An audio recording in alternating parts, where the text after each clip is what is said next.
Hai, selamat pagi. Perkenalkan, nama saya Marsyana Nanda Alfionita. Saya dari kelompok 2. Di sini saya sebagai pembicara pertama dan sebagai pembicara kedua adalah Kurnia. Pembicara ketiga adalah Anas, pembicara keempat adalah Vinky, pembicara kelima adalah Dina, pembicara keenam adalah Wendiarti, pembicara ketujuh adalah Rusmita, pembicara kedelapan adalah Yulia Ramadianti, pembicara ke-9 adalah Suliantari, pembicara ke-10 adalah Atika, pembicara ke-11 adalah Jumarlina, pembicara ke-12 adalah Retno sebagai pembicara yang terakhir. Kelompok kami akan menganalisis jurnal kedua yang berjudul Exploring Writing Honesty of the EAVL University Student in Pontianak, Indonesia. Number 1. Research question. How we can do to fight the negative effect of writing honesty? Penelitian ini menggunakan data kuantitatif dengan pengumpulan datanya menggunakan survei dari beberapa populasi. Selamat pagi, perkenalkan nama saya Kurnia Andayani Rendeng. Di sini saya akan melanjutkan pembahasan dari bagian pertama, yaitu bagian research questions. Seperti yang sudah disampaikan tadi, bahwa research questions kami adalah sebuah pertanyaan, yaitu how we can do to fight the negative effects writing anxiety.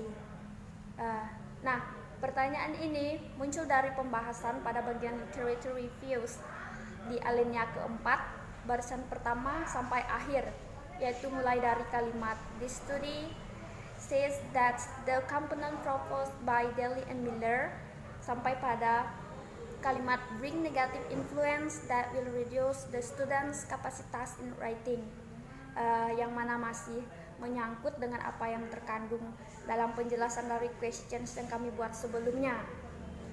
Memang di sini tidak secara langsung mengandung jawaban dari questions tersebut. Namun dari awal kalimat sudah terdapat penjelasan mengenai jawaban yang masih berhubungan dengan effects writing anxiety. Kenalkan, nama saya Natasha, saya berasal dari kelas C pagi. Di sini penelitian ini bertujuan untuk menjelajahi kecemasan para siswa dalam hal menulis. Di sini para siswa berasal dari sebuah universitas yang berada di Pontianak, Kalimantan Barat, Indonesia.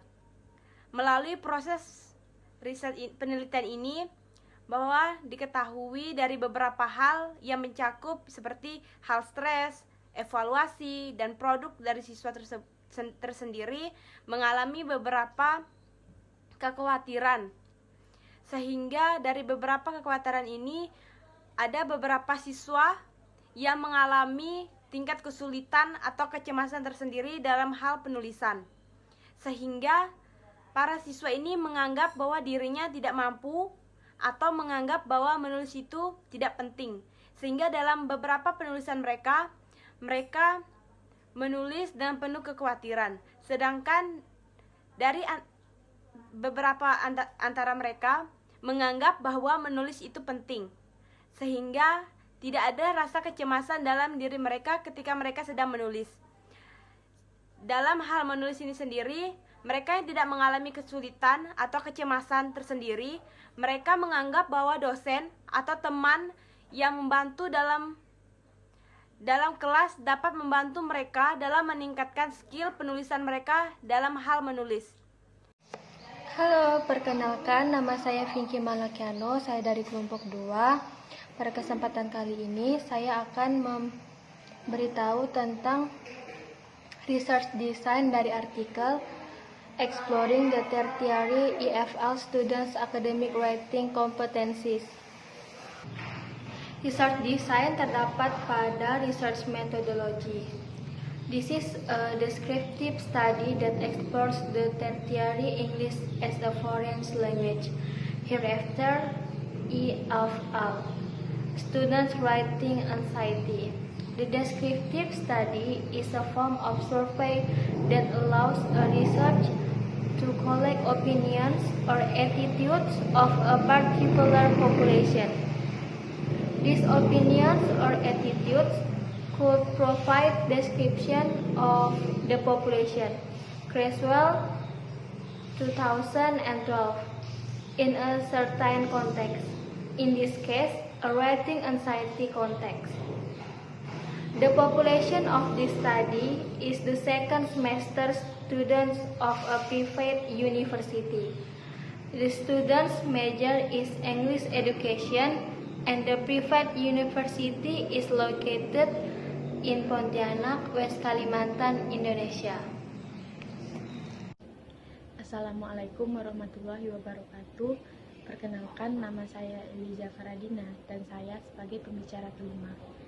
Di sini saya akan membahas tentang penelitian deskriptif. Yang dimaksud dengan penelitian deskriptif adalah penelitian yang dirancang untuk menggambarkan para peserta dengan cara yang akurat. Pada artikel kedua dengan judul jurnal Exploring Writing Anxiety of DEFL University Students in Pontianak, Indonesia, membahas tentang bagaimana kecemasan dalam menulis siswa yang dapat dilihat dari opini dan perilaku siswa. Oke, cukup sekian. Hai semua, saya Wendy Artius Wulandari. Di sini saya akan menjelaskan tentang research method yang digunakan pada penelitian. Pada penelitian ini, yaitu pada artikel kedua, menggunakan research method kuantitatif. Apa itu research method kuantitatif? Yaitu penelitian ilmiah yang sistematis terhadap bagian-bagian dan fenomena serta hubungan-hubungannya. Kemudian, apa tujuan penelitian kuantitatif? Yaitu mengembangkan dan menggunakan model-model matematis, teori-teori atau hipotesis yang serta berkaitan dengan fenomena alam. Everybody, my name is Smita. I'm from Group 2 and today I will to explain it's about our material. Now I will to explain about research method kuantitatif. Jadi, mengapa suatu penelitian itu dikategorikan atau dikatakan sebagai penelitian kuantitatif? Itu terjadi apabila penelitian tersebut dilakukan melalui pendekatan secara empiris yang terdiri dari pengukuran secara numerik dan analisis secara matematik atau statistik. Jadi, nanti akan dijelaskan pada bagian tabel keempat ini jawabannya. Pada bagian ini terlihat menggunakan perhitungan statistik. Halo, selamat pagi. Nama saya Yulia Ramayanti. Di sini saya akan menjelaskan tentang research tool atau alat riset. Research tool atau alat riset adalah sarana yang digunakan peneliti dalam penelitian untuk mengumpulkan informasi. Misalnya kuesioner, observasi, dan sebagainya. Nah, research tool ini sangat diperlukan atau sangat mendukung dalam penelitian karena sebagai evaluasi dalam penelitian. Seperti contoh pada artikel 2 ini, di sini research tool yang digunakan adalah kuesioner yang diisi oleh siswa. Assalamualaikum warahmatullahi wabarakatuh. I'm Sulentari. I'm from C morning class. So now I'm gonna continue the explanation from my friend. The next is research analysis. Pada artikel kedua ini, research analysis adalah descriptive statistik. Research analysis ini sudah dimention di bagian research methodology pada paragraf ke-6. Tepatnya dimulai dari kalimat the completion of the data collection is followed by data analysis. And then the statistical procedures are 1. The descriptive statistic were used to rank the order of the writing anxiety categories from the high anxiety to the low anxiety categories. Assalamualaikum warahmatullahi wabarakatuh. Perkenalkan, nama saya Atika, saya dari kelompok 2. Pada kesempatan kali ini saya akan menjelaskan mengenai alasan kami mengapa kami memilih kutipan yang telah teman saya sampaikan sebelumnya terkait riset analisis, yang mana alasannya adalah karena pada artikel ini penelitiannya berfungsi untuk mendeskripsikan atau memberi gambaran berupa objek yang diteliti melalui data sampel atau populasi sebagaimana adanya tanpa melakukan analisis dan menyimpulkan data yang berlaku secara umum. Terima kasih. Wassalamualaikum warahmatullahi wabarakatuh. Saya Jumarlina. Di sini saya akan menganalisis research ethics yang ada di artikel kedua yang berjudul Exploring Writing Anxiety of the EFL University in Pontianak, Indonesia. Nah, sebelumnya saya akan menjelaskan sedikit gambaran tentang apa itu research ethnic.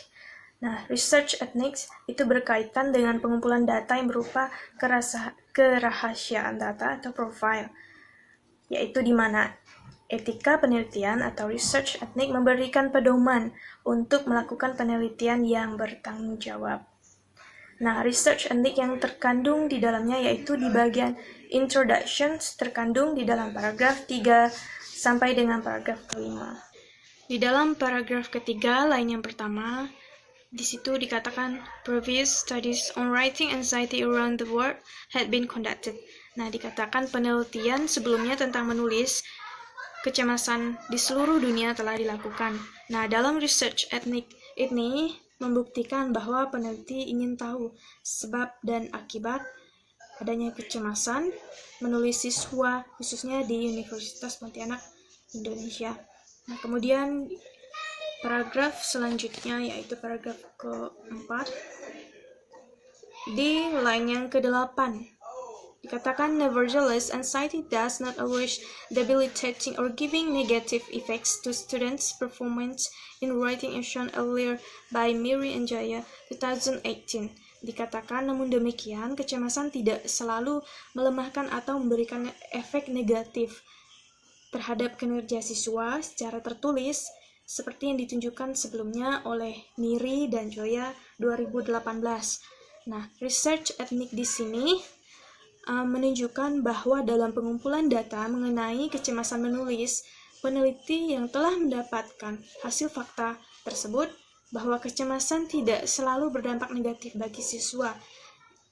Artinya, terdapat dampak positif, yaitu siswa masih bisa percaya diri dalam menulis tanpa mencemaskan kekurangan dalam menulis. Nah, kemudian bagian yang terakhir, yaitu paragraf kelima di line yang pertama. Dikatakan, the previous studies shown above have inspired the writer to explore the tertiary English as a foreign language students' writing anxiety as well. Jadi, di situ dikatakan studi sebelumnya yang ditunjukkan di atas telah mengilhami penulis untuk mengeksplorasi bahasa Inggris tersier sebagai kecemasan menulis siswa dalam bahasa asing juga. Nah, research ethic yang terkandung di sini dimaksudkan yaitu sebelum peneliti mengumpulkan data tentang kecemasan menulis siswa, penulis yang telah menggambarkan sebab akibat serta dampak dari kecemasan menulis tersebut dapat menjadi pedoman bagi peneliti dari penulis sebelumnya untuk mengumpulkan data tentang kecemasan menulis siswa yang ada di Universitas Pontianak, Indonesia. Assalamualaikum warahmatullahi wabarakatuh. Perkenalkan, nama saya Retno Wahid Arupi dari kelompok 2. Di sini saya akan menjelaskan mengenai research validity. Hasil analisis kami terhadap artikel yang berjudul Exploring Writing Anxiety of the EFL University Students in Pontianak, Indonesia, yakni terdapat pada bagian research methodology pada paragraf kelima yang menyatakan bahwa berdasarkan hasil tryout yang berjumlah 24 dari 30 mengenai kecemasan dalam menulis tersebut adalah valid, dan alasan kami memilih kutipan tersebut sebagai hasil analisis kami terhadap research validity karena validitas atau keabsahan merujuk pada seberapa akurat suatu metode mengukur yang dimaksudkan untuk diukur. Jika penelitian memiliki keabsahan yang tinggi, itu berarti menghasilkan hasil yang sesuai dengan sifat, karakteristik, dan variasi nyata dalam dunia fisik maupun sosial. Sekian penjelasan dari saya. Wassalamualaikum warahmatullahi wabarakatuh.